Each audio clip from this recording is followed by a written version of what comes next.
Hello, welcome. This is Scarlet and Rage podcast. Thank you for taking time to watch today.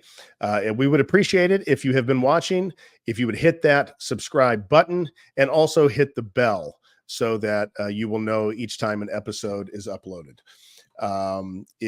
Also, if you would give us a like, thank you, those of you that have been, so that we can try and get this back out into the YouTube algorithm. All right. Well, we got a big episode today talking about Big Ten football and specifically the team up north, University of Michigan Wolverines. They have a huge game against the Texas Longhorns.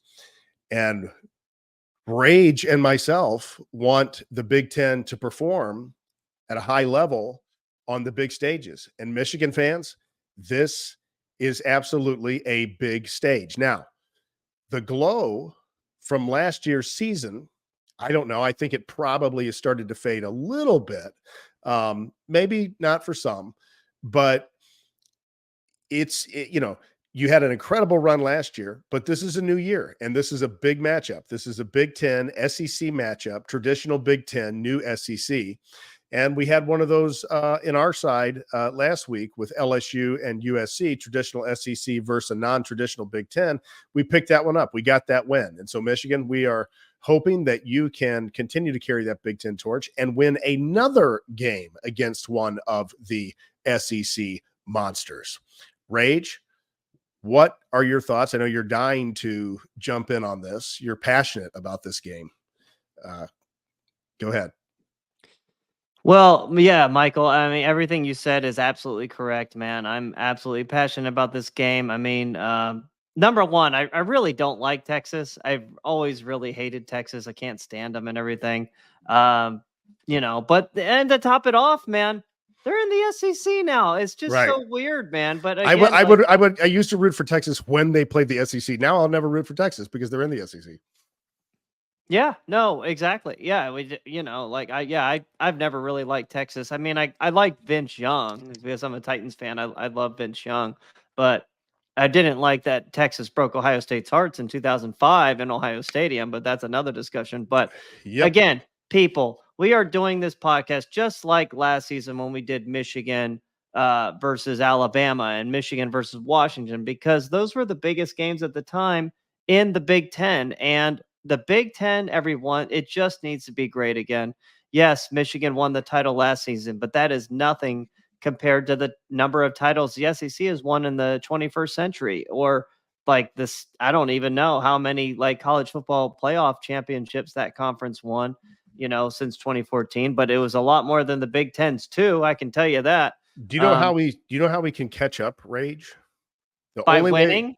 The only way we can catch up is that if consistently or semi-consistently, Ohio State, Michigan, Oregon, and USC are competing to win national championships. And that should be a possibility. Should be, yes. That is another discussion. I mean, USC did great last week. Bravo to the Trojans beating LSU, but LSU is what, the 5th or 6th best team in the SEC? I'm not sure. I think USC is more in the top 3 of the Big Ten after seeing that. But continuing on, the first and foremost, this podcast is an Ohio State podcast. I know a lot of people try and say it's not. It is, but we love the Big Ten as well. And when the Big Ten is good, Ohio State is good, or Ohio State is at least striving to be better. Our conference has another great opportunity this Saturday, Michael, with this game to earn some respect back. Yeah. And we are Michigan Wolverines fans on Saturday at noon. Yes. No doubt about it. We are absolutely Michigan Wolverines fans. Can't stand Texas, and I can't stand Quinn Ewers, and I'll talk about him in a minute. But, Michael, do you remember the 2005 Rose Bowl? Because that's the last time these two teams played. I think it might have been the only time they played. You and I were talking about it. As you were talking about it, I was remembering that Rose Bowl. I always remember, obviously, just the Vince Young USC game winning the national championship, and I kind of forget about the prior year when they played Michigan. But I do remember that game, and I remember that it looked like Michigan was going to win, and I don't remember exactly how it slid from their grasp, but I just know that Vince Young in Texas took it, and I remember watching the game live, and I wasn't super happy because that was another loss for the Big Ten on a big stage in a big game. Yeah, exactly. Michigan that year, 2004. I remember going to the Ohio State Michigan game in 2004, and even though we, won in 2002 and, then lost in 2003, it really felt like 2004 we turned that rivalry around. But be that as it may, Michigan went into that Rose Bowl a little bit on a down note while Texas was, surging at the end of the season. Vince Young was really starting to be discovered in the college football world at that time. He put Yeah. on that performance against Michigan. Lost in that game is how amazing Braylon Edwards was, who I got to be honest, Braylon Edwards might be my favorite college receiver of all time. I have no shame in saying that. The guy was just absolutely amazing. Just, 6'3", could run like a 4.4, 4.5, could jump out of the gym. Yeah. Just a monster. I know in the NFL it didn't work out as well, but in college he was the ultimate package. And Marlon Jackson from that team, the former corner, and I don't even know, I think he was playing corner in that game. I think that was his last game as a Michigan Wolverine. He might be one of my favorite cornerbacks of all time. I just remember seeing him starting in like 2002 for Michigan. I think he eventually played for the Colts and won a Super Bowl with them, I believe, with Peyton Manning in them. But yeah, man, just, that was a great game. And I think the only time in the history that they've played against each other. But I guess. Yeah. Jay, just before we get into the game, I just want to say very quickly, what my two favorite in the modern era of college football, do you know what my three favorite years in all of those years were from 1998 to 2023? No. 2002, 2014, and 2023. Those were my favorite years. The Buckeyes winning, obviously, the first of those two, and then Michigan winning the last. That was definitely, to me, a much better year than watching Alabama or LSU or Georgia hoist another national championship. No thanks. I would much rather see Michigan. They earned it. They did it. But they got a lot to prove this year, Jay.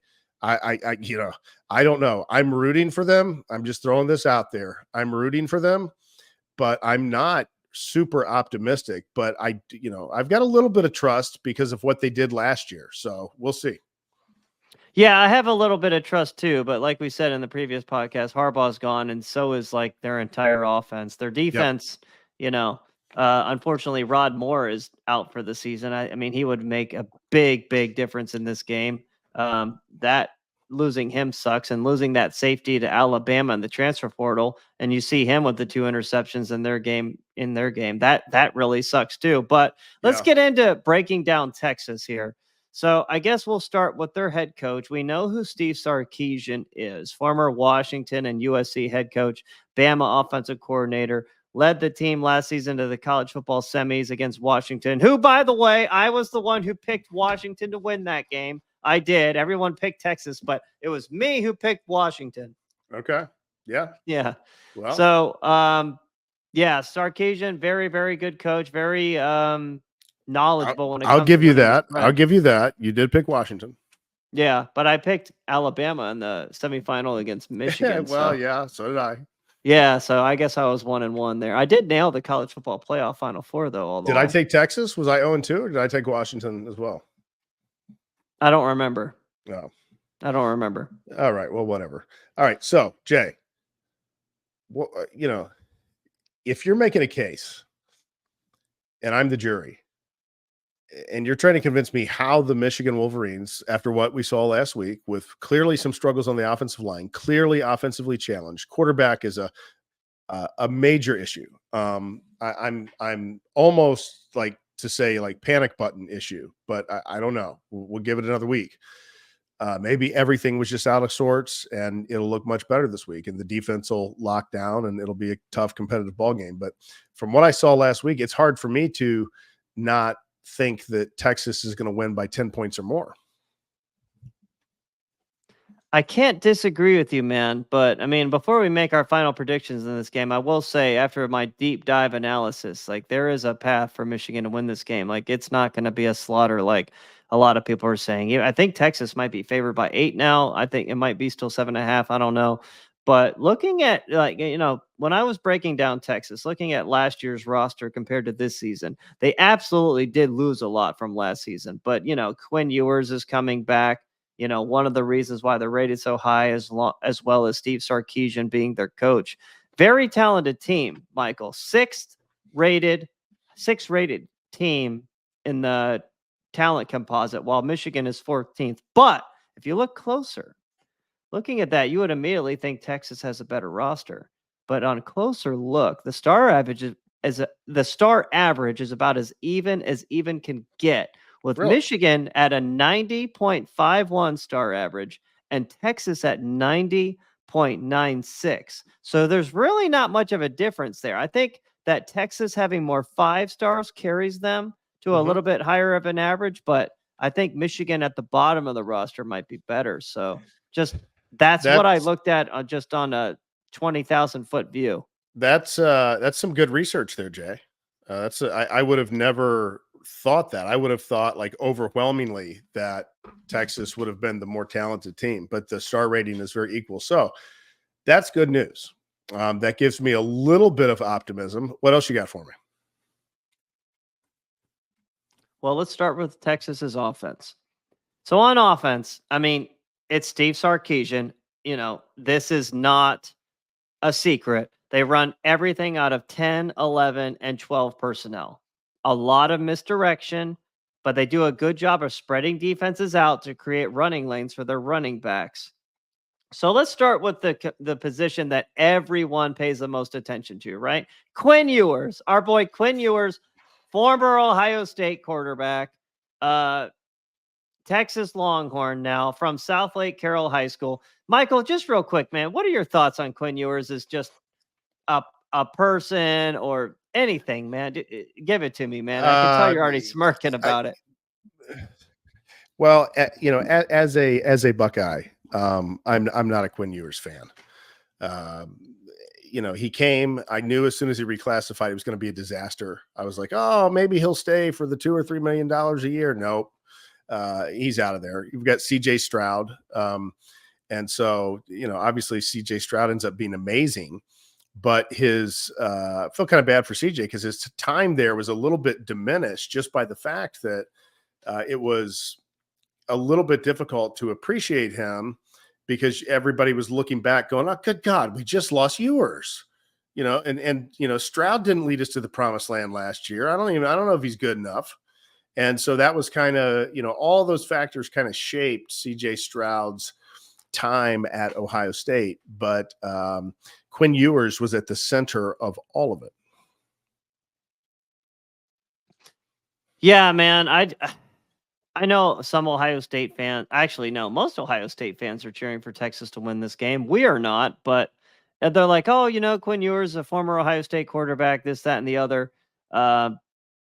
Transferred back home after, in my opinion, he used Ohio State to get a nice NIL deal in Columbus and then went back to Texas. Yeah, that's the dumbest reason ever. I mean, this isn't a Joe Burrow situation where Burrow wanted to be a Buckeye. I mean, Burrow in a deep in his heart wanted to be a Buckeye. In fact, when Burrow won against Alabama his senior year, I think it was at Tuscaloosa, they asked him, they said, would you ever dream you would be playing in such big games like this? And Burrow looked at the lady and he said, yeah. He said, I always knew I'd be playing in games like this. I just thought I'd be wearing a different uniform. So, I mean, Burrow was even saying that at LSU. I mean, he wanted to be a Buckeye. So I get that some people were like, hey, we want to see Burrow win the national championship or whatever. But that's not this. Quinn Ewers was a nuisance at Ohio State. He wasn't a guy who was committed to Ohio State to compete and to be a Buckeye. He could have cared less about that. He came for money and he left for more money.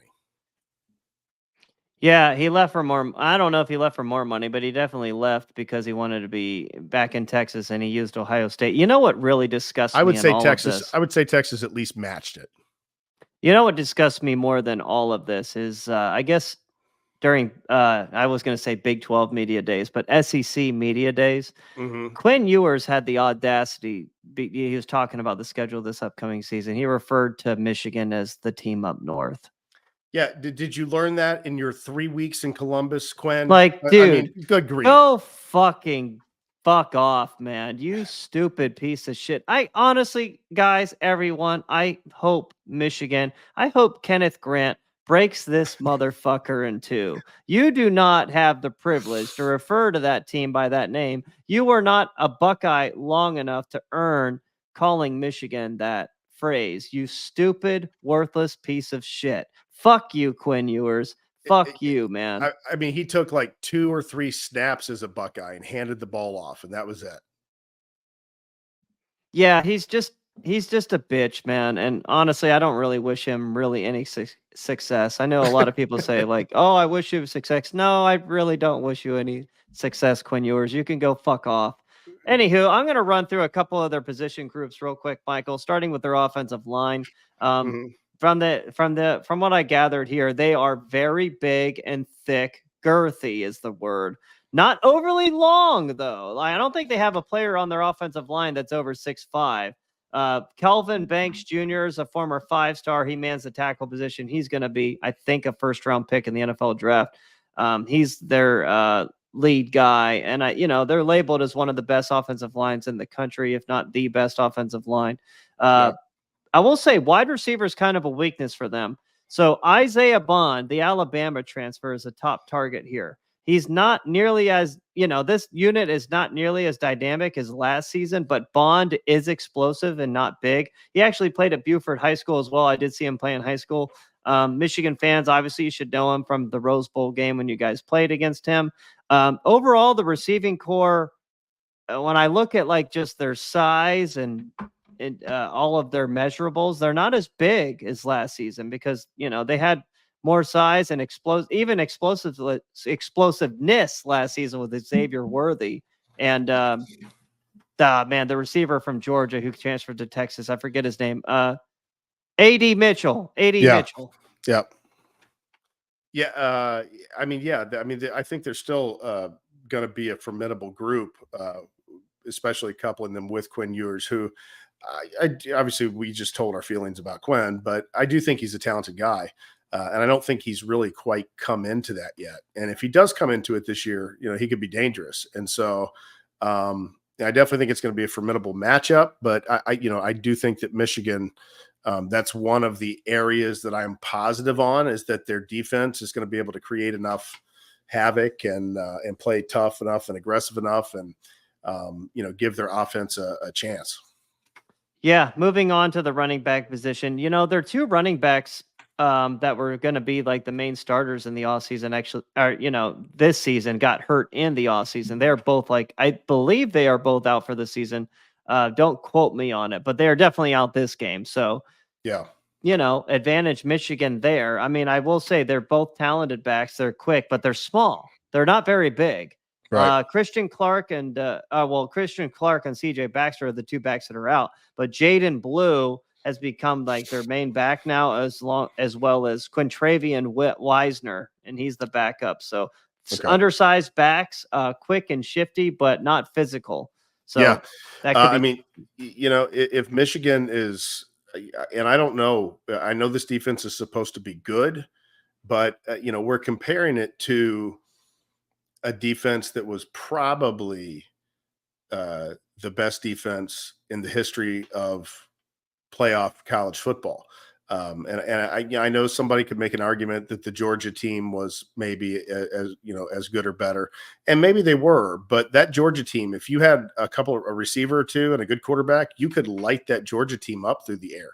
Bama's best receivers getting hurt is what handed that national championship so easily over to Georgia. So I think that Michigan defense was every bit as good, and I even rank it as being better. So that's the comparison. What are they going to look like, compared to that? I don't know, Jay. I don't really know what to expect. I don't know enough about the guys on Michigan's team to really have an educated opinion of, are they going to be close to that? Are they going to be a step down from that? I don't know. What are your thoughts? Yeah, man, that's a really loaded question there. I guess I'll get into that later, but yeah, I mean, yeah, Michigan's got their hands full and everything, but I mean, their physicality, I believe, is the right answer there. Yeah. Just the the physicality playing in the Big Ten, Yeah. being Michigan. And I agree that Michigan's 2023 defense is better than Georgia 2021. I said last season after Michigan won the championship that I believe the 2023 defense from Michigan is the best defense I had seen since 2002 Ohio State. Yeah. Honestly. Yeah. No, very good defense. But if I said all of that to say this, if those guys are disciplined and they're disciplined tacklers the way that that Michigan was last year, then I think they're going to be fine against undersized, kind of scat backs.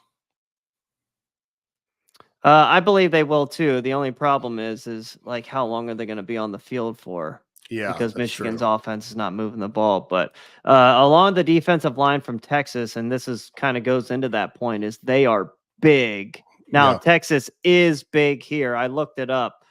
Biggest defensive line the Michigan Wolverines are going to play all season. I mean, I don't think anyone in the Big Ten can rival this.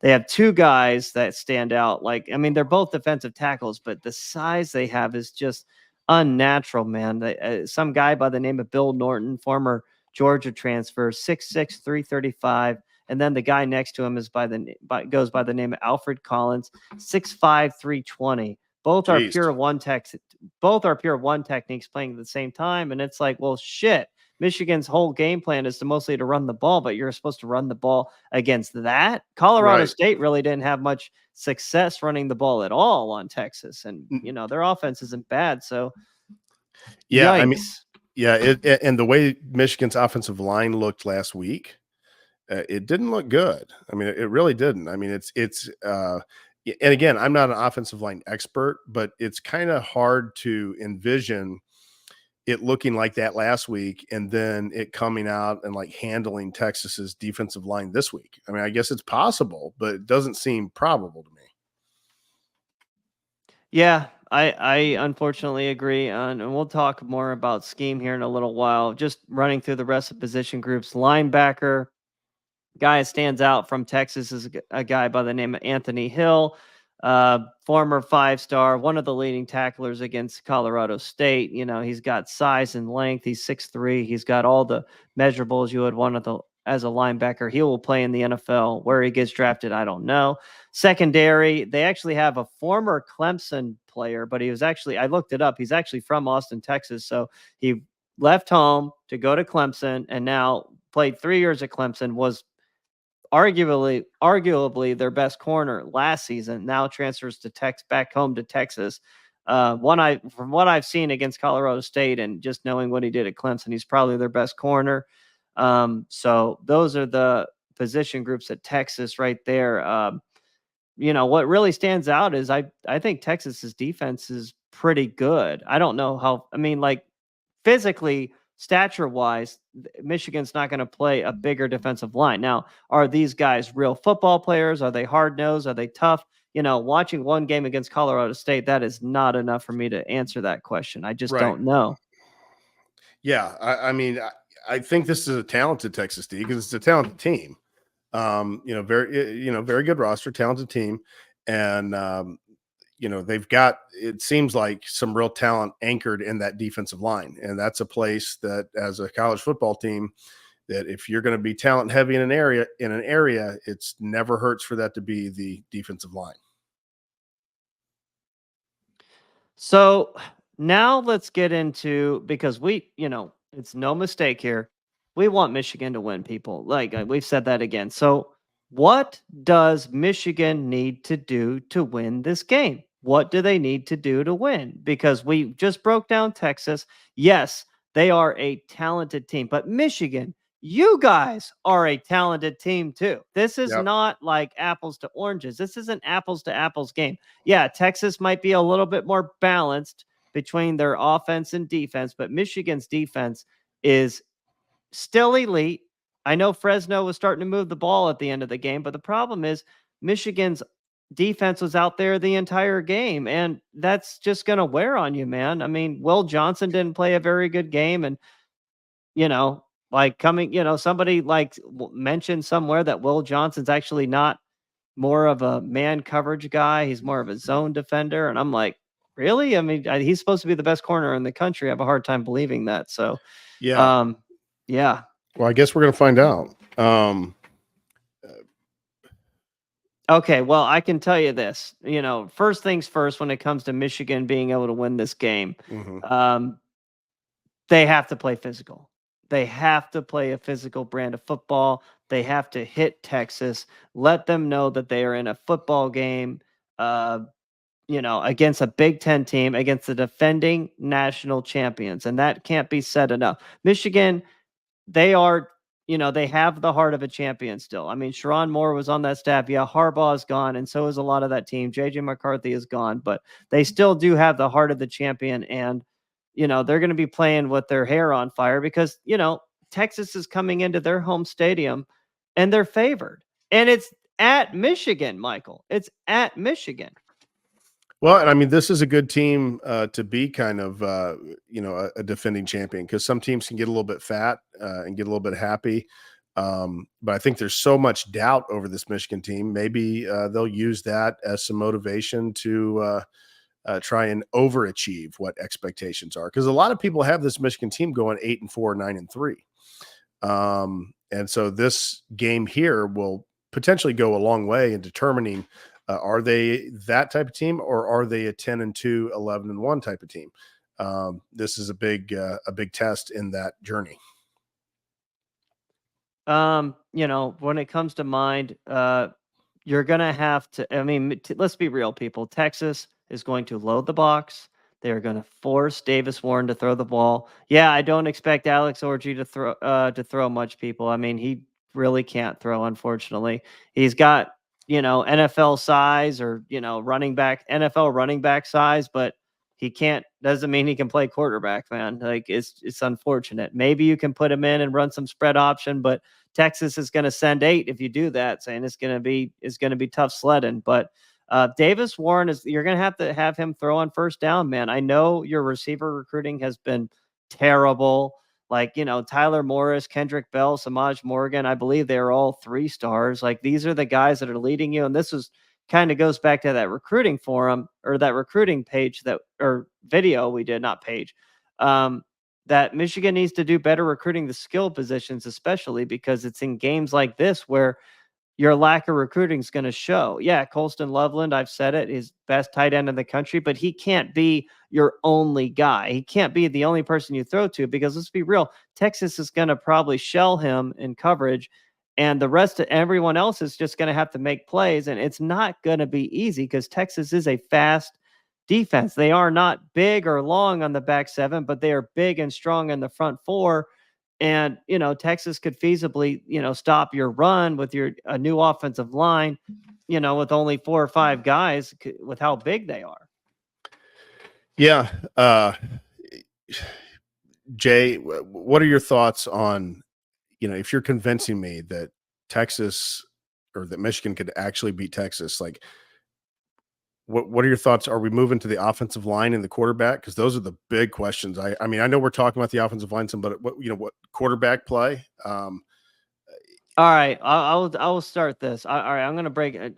I will say, number 1 on offense, Michigan's going to have to, Sharon Moore is pretty. I mean, he's got usually a trick or 2 up his sleeve. I don't know if that was him or a Harbaugh thing, but they're going to have to throw more on first down when Texas is really loading the line. They're going to have to.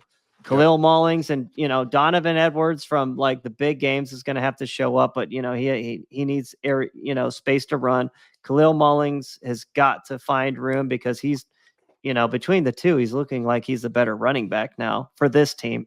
And then on defense, the biggest thing I'm going to take, and this is a hot take, everyone, but the biggest thing I'm taking away in short is you are going to have to blitz Quinn Ewers to death. Make this motherfucker throw downfield to their smaller receivers, because I can tell you by watching Quinn Ewers, and I've said it last year, Ewers does not have a very strong arm. Watch him throw, and you'll see what I mean.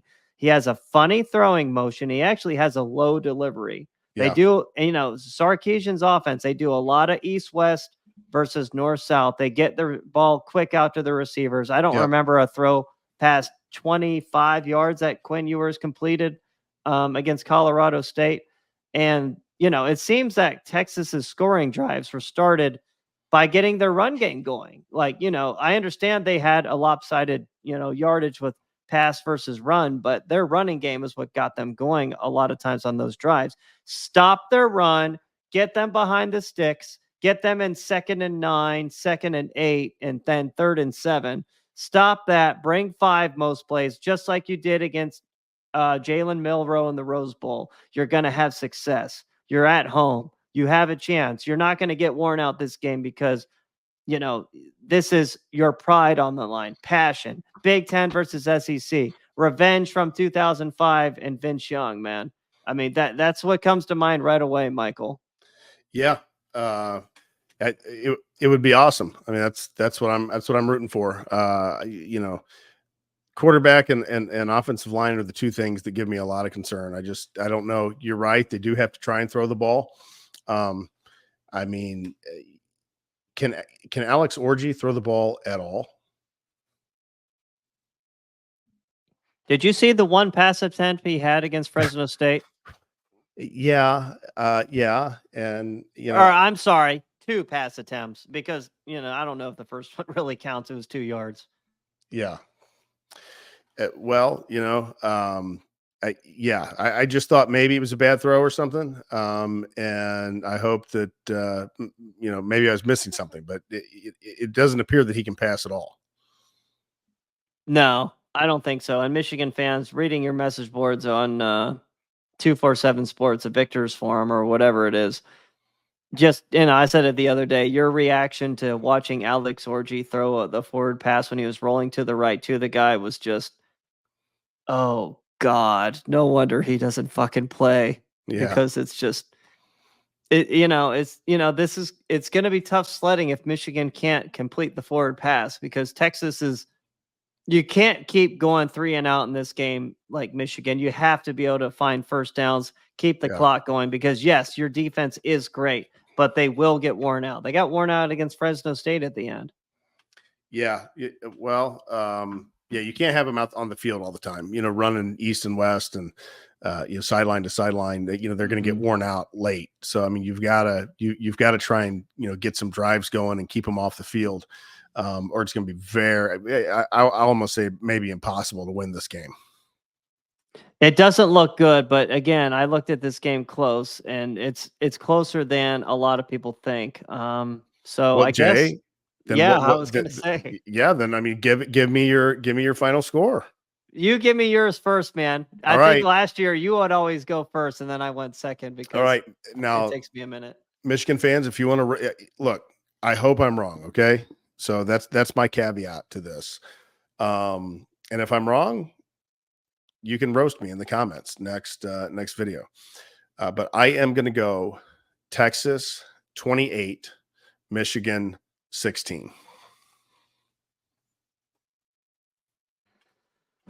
Boy, that would be a rough score, man, because you know what the biggest takeaway from that is, okay, Michigan, USC just beat LSU last week.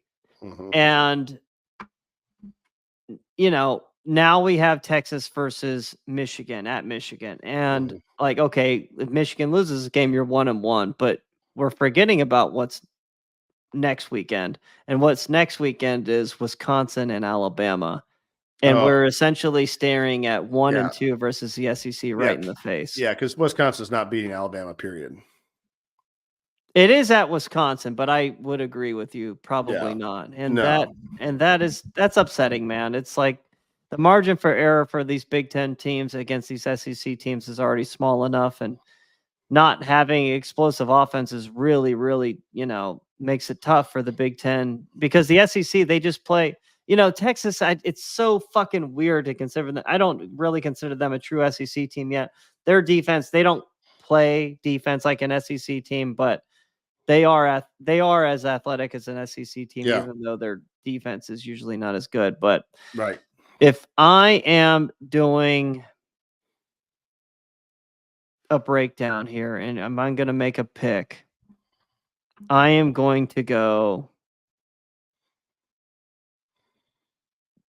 Michigan 16, Texas 24. 24-16. Okay.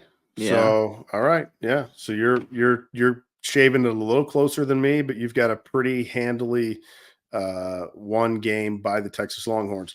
Michigan fans, we're not hoping for that. We're hoping for the best. I'd love a 23-19 win or something like that. That would be awesome. But we're not feeling good about it.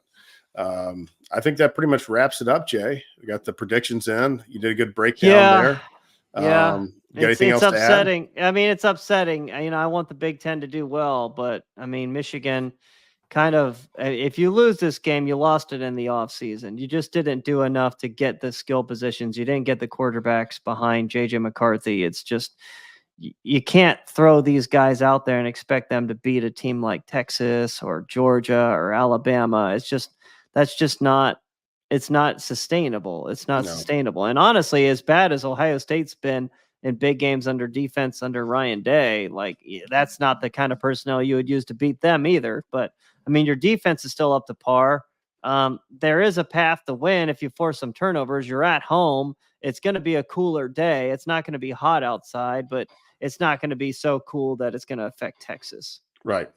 And yeah, I'm going to be tuning in though, man. I mean, I'm going to be tuning in. I'm going to be, cheering hard for Michigan, the maize and blue, Victor's Valiant. I don't, no shame in my game, man. I'm a Big Ten guy. That's right. Me too. I'm right there with you. And Michigan fans, please, in the comments below, please let us know if we've missed on things. Let us know any other thoughts you have. Just that's it. Yep, absolutely. I will say, Jay, on the way out here, last time we picked Michigan to lose to an SEC team, Michigan proved us wrong.